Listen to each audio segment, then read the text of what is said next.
प्यारे मित्रों, नमस्कार। ओशो के द्वारा अनेक बार सुनाई गई एक बड़ी प्यारी घटना। भगवान बुद्ध का एक शिष्य था, पूर्णकाश्यप। उसको भी बुद्धत्व उपलब्ध हो गया। परम शांति, परमानंद को उसने जान लिया। भगवान बुद्ध के संघ में ऐसा नियम था कि जिस व्यक्ति ने भी उस परम सत्य को जान लिया, निर्वाण का अनुभव कर लिया, फिर वो संघ में नहीं रुक सकता, उसे वहां से जाना होगा। ये तो ऐसे ही जैसे किसी स्कूल में स्टूडेंट पढ़ने के लिए आए थे, जब पढ़ाई पूरी हो गई, डिग्री हासिल हो गई, अब स्कूल में उनके लिए कोई जगह नहीं है। स्कूल में नए बच्चे आएंगे, जिसने सबक पूरा सीख लिया है, अब वो जाए और दूसरों को सिखाए। तो भगवान बुद्ध के संघ में यही नियम था कि जिसने भी परमानंद को, निर्वाण को जान लिया, अब वह जाए और संसार में अपना ज्ञान बांटे, भगवान बुद्ध का संदेश प्रचारित प्रसारित करे। क्योंकि बहुत लोग दुखी हैं, तरस रहे हैं आनंद के लिए। बहुत लोग अशांत हैं, शांति की चाहत में हैं और उन्हें कोई मार्ग नहीं मिल रहा। तो भगवान बुद्ध ने पूर्णकाश्यप को बुलाया और कहा कि पूर्ण, तुम्हारी शिक्षा पूर्ण हुई, अब तुम जाओ और मेरा संदेश लोगों तक पहुंचाओ। पूर्णकाश्यप ने उन्हें प्रणाम किया और कहा कि भगवान, मेरे भीतर से भाव आ रहा है, सूखा नामक इलाके में जाऊं और आपका संदेश प्रसारित करूं। कहानी कहती है कि उस जमाने में बिहार राज्य में ही एक सूखा नामक क्षेत्र था। नाम ही सूखा नहीं था, वहां के लोग भी बिल्कुल रूखे सूखे थे, कठोर हृदय, पत्थर दिल, बड़े हिंसक किस्म के, बहुत अशांत, बेचैन, उपद्रवी किस्म के लोग, चालाक और राजनीतिक किस्म के लोग, षड्यंत्र रचने वाले, अपराध करने वाले। बुद्ध ने कहा, पूर्ण, वहां के लोग बड़े खतरनाक किस्म के हैं, तुमने वहां जाने की बात क्यों सोची?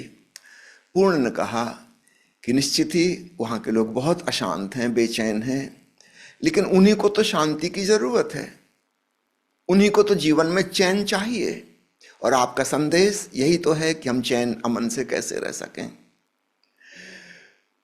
तो ध्यान की औषधि वहां जाके वितरित करूंगा जहां बहुत बीमार हैं। निश्चित रूप से जहां बीमार हैं वहीं तो दवाई की जरूरत है, वहीं डॉक्टर की आवश्यकता है। बुद्ध ने कहा, ठीक, तुम्हारी बात बड़ी तर्कसंगत है। एक बात बताओ, जैसा कि अनुमान है, तुम जब वहां जाओगे और मेरा नाम लोगे, मेरी बातें बताओगे, ध्यान का उपदेश दोगे, संभावना यह है कि लोग नाराज होंगे, विक्रोधी किस्म के लोग हैं, अपमानजनक बातें कहेंगे, तुम्हारी बेइज्जती करेंगे, उल्टी सीधी गालियां देंगे, फिर तुम्हारे मन में क्या होगा? पूर्ण ने कहा कि भगवान, अगर वे अपशब्द कहेंगे, अपमान करेंगे, तो मेरे मन में धन्यवाद की ही भावना उत्पन्न होगी कि बड़ी कृपा है इन लोगों की। अरे सिर्फ गाली दे रहे हैं, कुछ दे ही रहे हैं, कुछ ले तो नहीं रहे, अपशब्द बोल रहे हैं, मारपीट तो नहीं कर रहे, फिजिकल वायलेंस तो नहीं कर रहे, कम से कम भले लोग हैं, अच्छे लोग हैं।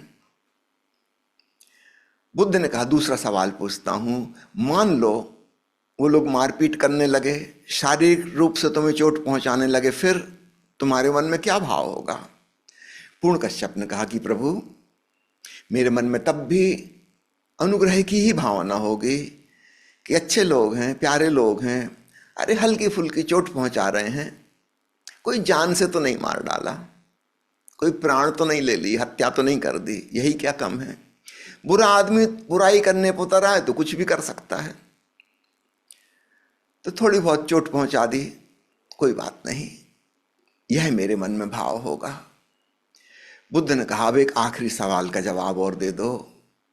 मान लो उन्होंने तुम्हारे प्राण ही ले लिए, हत्या कर दी, मरते क्षण तुम्हारे मन में क्या भाव होगा? पूर्णकाश्यप ने कहा कि प्रभु, मेरे मन में यही भाव होगा कि बड़े प्यारे लोग हैं, मैं धन्यवाद भाव से भरा हुआ अपने शरीर को त्याग दूंगा। इन्होंने बड़ी कृपा की, मुझसे वह जीवन छीन लिया जिस जीवन में मुझसे कुछ भूल चूक हो सकती थी। मैं मार्ग से भटक सकता था, अब कोई संभावना न रही। अब मेरी चेतना का निर्वाण हो गया, अब मैं शून्य में खो रहा हूं। उनके प्रति अनुग्रहित ग्रेटिट्यूड से भरा हुआ ही मैं शून्य में खो जाऊंगा। भगवान बुद्ध ने पूर्ण काश्यप को आशीर्वाद दिया और कहा कि जाओ, अभी तक तो केवल तुम्हारा नाम ही पूर्ण था, अब तुम वास्तव में प्रेम से पूर्ण हो गए हो, करुणा से पूर्ण हो गए हो। तुम्हारे हृदय में कहीं शिकायत भाव, नाराजगी, क्रोध, घृणा इत्यादि कुछ भी नहीं है।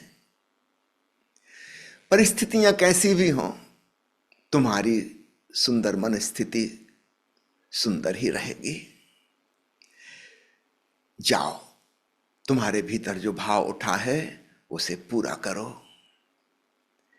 कुछ इतिहासविद मानते हैं कि इस कथा में सूखा नामक जिस इलाके का वर्णन है, बाद में पूर्ण कश्यप के नाम से ही वह स्थान पूर्णिया कहलाने लगा। तो आज हम जिस स्थान को पूर्णिया के नाम से जानते हैं, ये वही जगह है जहां पूर्ण काश्यप ने अपना संदेश दिया था और हजारों लोगों के जीवन को रूपांतरित करके विध्वंसात्मक से सृजनात्मक बनाया था, नेगेटिव से पॉजिटिव बनाया था। धन्यवाद।